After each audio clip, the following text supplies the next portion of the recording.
एक बार आप इस तरह से दाल-मोठ घर में बना करके देखिए, मार्केट का भी दाल-मोठ खाना आप भूल जाएँगे। इतना ज़्यादा स्वादिष्ट ये नमकीन बनेगा और बनाना तो इसे बहुत ही ज़्यादा आसान है, बिना मशीन के भी आपको बनाना बताऊँगी।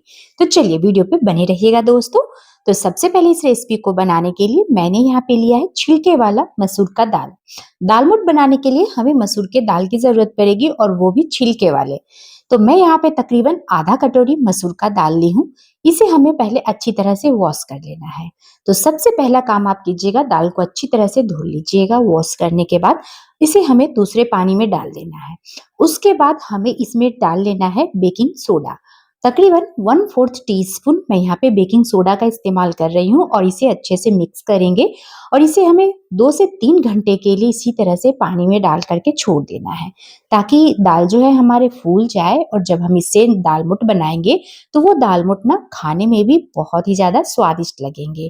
ऊपर से क्रिस्पी रहेंगे और दाँत के पास जब आप ले जाएँगे तो आपको खाने में हार्ड भी नहीं लगेगा। बस छोटी-छोटी बातों का ध्यान रखिएगा तो मार्केट से भी बेहतर नमकीन आप अपने घर में डब्बा भर के बनाकर स्टोर कर सकते हैं। तो चलिए 2-3 घंटे हो चुके हैं, इसके पानी को निकाल कर मैं एक छन्नी के ऊपर में डाल ली हूँ। अच्छे से इसे वॉश कर लीजिएगा वापस से। अब हमें यहाँ पे एक किसी भी टॉवल पे या किसी भी किचन टॉवल पे आप इसे फैला करके छोड़ दीजिएगा पंखे के नीचे थोड़ी देर के लिए। बस इसका पानी सूखना चाहिए, दाल में थोड़े बहुत मॉइस्चर बने रहने चाहिए। बिल्कुल ही दाल को हमें सुखाना नहीं है, तो धूप में मत सुखाइएगा। पंखे के नीचे ही आप इसे थोड़ी देर के लिए सुखाइएगा। देखिए, देख रहे हैं? देखने से आपको पता चल रहा होगा दाल अंदर से कच्चा ही है, पर ऊपर से इसका पानी सूख चुका है। अब यहाँ पे हमें लेना है बेसन। 1 कटोरी मैं यहाँ पे बेसन का इस्तेमाल कर रही हूँ। जितने भी आपको नमकीन बनाने होंगे उतने आप बेसन लीजिएगा। स्वाद के अनुसार उसमें डाल लेना है हमें नमक, थोड़ा-सा कलर के लिए इसमें हल्दी पाउडर ज़रूर डालिएगा। इसी के साथ ही हमें यहाँ पे 1 बड़े चम्मच डाल लेना है तेल। इन सभी चीज़ों को डालने के बाद हमें यहाँ पे अच्छी तरह से इसे पहले मिक्स कर लेना है। तो चलिए मैं इसे मिक्स कर ले रही हूँ, उसके बाद हमें यहाँ पे पानी डालना है। आप चाहें तो अजवाइन डाल सकते हैं, हींग का भी यहाँ पे इस्तेमाल कर सकते हैं। मैं बिल्कुल कम मसालों के साथ ये बना रही हूँ, तो इसलिए यहाँ पे मैंने मसाले नहीं डाले हैं। तकरीबन आधा कप पानी डाल करके मैं इसे कुछ इस तरह से मिक्स कर ली हूँ। देखिए, इसका बैटर देखिए बहुत ज़्यादा पतला नहीं रहेगा और कुछ इस तरह से हमें इसका थिक सा बैटर बना करके रेडी करना है। अब मैं यहाँ पे नमकीन बनाने वाली मतलब नमकीन सेव बनाने वाली ये मशीन ले ली हूँ, जिसमें बारीक वाली ब्लेड लगा ली है। बहुत तरह की इसमें ब्लेड बाद आते हैं, जिस भी तरह का आप नमकीन बनाना चाहते हो आसानी से उस ब्लेड को चेंज करके बना सकते हैं। मोटे बनाने हैं तो मोटे भी बन जाएंगे या फिर आप चकली वगैरह भी बना सकते हैं। तो आपने सुना होगा फ्रेंड्स, मैं पहले आपको बताई हूँ कि मैं आपको बिना मशीन के भी बनाना बताऊंगी, तो प्लीज वीडियो को स्किप मत कीजिएगा। एक मैं आपको मशीन में बना करके दिखा रही हूँ, उसके बाद दूसरा मैं बिना मशीन से बनाना बताऊंगी। अगर आपके पास मशीन ना हो इस तरह से नमकीन बनाने वाली, तो आप बिना मशीन के कैसे बना सकते हैं। तो मैं यहाँ पे गरम-गरम तेल में इसे डाल दी हूँ। तेल बहुत ज़्यादा गरम नहीं होना चाहिए, बस तेल इतना गरम होना चाहिए कि नमकीन को आप डालें तो ये अच्छे से फ्राई हो जाए। हमें इसे जलाना नहीं है, तो गैस के फ्लेम को ना लो टू मीडियम रखिएगा, हाई तो बिल्कुल मत कीजिएगा। दोनों तरफ से उलट-पुलट कर इसे हमें अच्छे से क्रिस्पी करारा होने तक फ्राई करना है। देखिए, यहाँ पे इस बात का ध्यान ज़रूर रखिएगा, गैस के फ्लेम को आप हाई मत रखिएगा, लो टू मीडियम के बीच में ही रखना है। इस तरह से आपको जितने भी नमकीन बनाने होंगे उस हिसाब से आप बना लीजिएगा। तो मैं बिल्कुल बारीक वाली ये नमकीन बनाई हूँ। चलिए, अब मैं आपको दूसरा तरीका बताती हूँ, जिसमें हमें सांचे का इस्तेमाल नहीं करना है, मतलब कि इस नमकीन मेकर का इस्तेमाल नहीं करेंगे। अब हमें यहाँ पे डालना है इस बेसन में थोड़ा-सा पानी, क्योंकि ये बहुत ज़्यादा गाढ़ा हो चुका था, तो हमें यहाँ पे 1 से 2 चम्मच पानी डालकर इसे मिक्स कर लेना है। तो चलिए बिल्कुल इसी तरह की कंसिस्टेंसी रखिएगा, जैसे मैं आपको बनाना बता रही हूँ, सेम इसी प्रोसेस से बनाइएगा।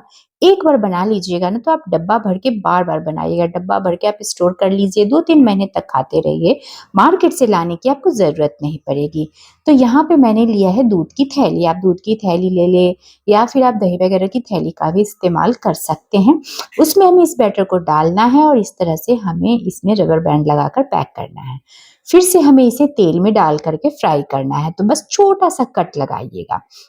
या फिर आप चाहें तो किसी भी डब्बे का ढक्कन ले लीजिए, उसमें छोटा-छोटा सा होल कर दीजिए और उस डब्बे के अंदर भी इस बैटर को डाल करके आप नमकीन बना करके तैयार कर सकते हैं। तो चलिए मुझे ये ईज़ी लगा मतलब कि थैली में बनाना तो मैं उसी में बना ली हूँ। अब हमें यहाँ पे दाल को डालना है, तो देखिए उसी तेल में थोड़ा-थोड़ा करके हमें दाल को डालना है और यहाँ पे गैस के फ्लेम को लो रखिएगा दाल डालते समय और जैसे ही आप दाल डाल लीजिएगा तो गैस के फ्लेम को मीडियम टू हाई कर दीजिएगा।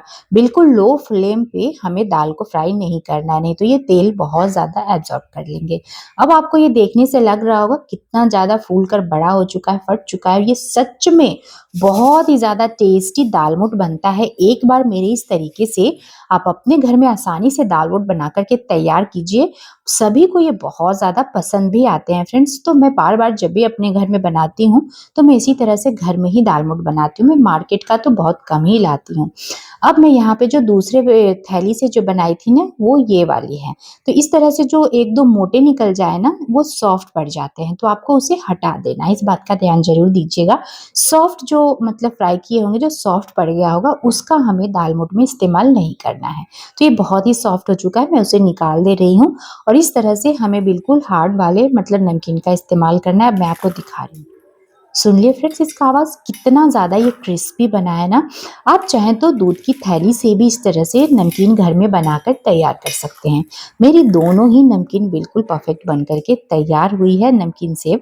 तो चलिए अब इसमें कुछ मसाले मिलाएंगे जिससे ये मार्केट जैसा खाने में स्वादिष्ट लगेगा। आप पहले दाल की आवाज़ सुनिए, कितना मस्त इसका आवाज़ आ रहा है ना, एकदम क्रिस्पी। खाने में भी ये दाल मोठ ज़बरदस्त बना था, आप भी ज़रूर ट्राई कीजिएगा। सभी चीज़ों को एक बाउल में डालिएगा और अच्छे से इसे तोड़ लीजिएगा। हमें इसे अच्छे से हाथ से मसल कर तोड़ लेना है। उसके बाद हमें यहाँ पे दाल मोठ को डालना है, यानी कि दाल को डाल देना है। इसमें जाएगा कुछ स्पेशल मसाले जैसे कि स्वाद के अनुसार नमक, पर नमक ध्यान से डालिएगा क्योंकि पहले भी नमक का इस्तेमाल किए थे बेसन में। काली मिर्च का पाउडर और थोड़ा-सा काला नमक जाएगा। मसाले आप अपने हिसाब से कम-ज़्यादा भी कर सकते हैं। थोड़ा-सा यहाँ पे हींग ज़रूर डालिएगा और इसी के साथ ही 1 चम्मच कश्मीरी लाल मिर्च पाउडर मैं डाल रही हूँ और साथ ही साथ chaat masala powder half tea spoon ली हूँ। इन सभी चीज़ों को डालने के बाद आपस में मिक्स करेंगे। फ्रेंड्स अगर आपको ये रेसिपी और मेरी मेहनत अच्छी लगी होगी तो वीडियो को लाइक कर दीजिएगा और मेरे चैनल को सब्सक्राइब करके सपोर्ट भी कीजिएगा क्योंकि ये दाल मोठ बनाना आपको कोई नहीं बताया होगा। बहुत ही ज़्यादा क्रिस्पी और टेस्टी ये दाल मोठ आप अपने घर में बनाकर तैयार कर सकते हैं। डब्बा भर के बनाइए, महीने 2 महीने तक आराम से इसे खाइए। बच्चे बड़ों सभी को ये रेसिपी पसंद आती है। तो एंजॉय कीजिए, इस रेसिपी को फटाफट से बनाइए और आप अपना फीडबैक ज़रूर दीजिएगा। चलिए मिलते हैं नेक्स्ट वीडियो में, बाय।